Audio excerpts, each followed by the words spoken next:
I'm here with Melanie Sisolak today, who is one of our advanced practice providers here at CCI. And now, cancer diagnosis can be incredibly difficult for patients. And for your patients, are many of them depressed? I would say that we have a lot of patients that are depressed. I think that every cancer patient at some point in their journey certainly experiences sadness.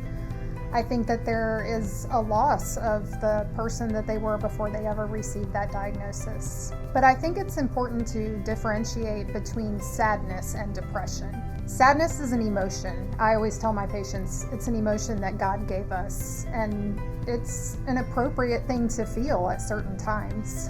Where depression is something that impacts us deeper, it can impact our daily life. It can cause hopelessness, a loss of a sense of worth. It can decrease motivation.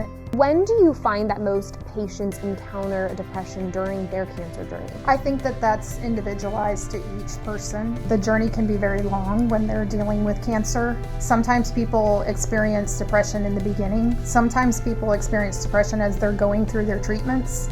And what advice do you have for patients who have cancer and depression? My best advice is to talk to your healthcare team. We care about you.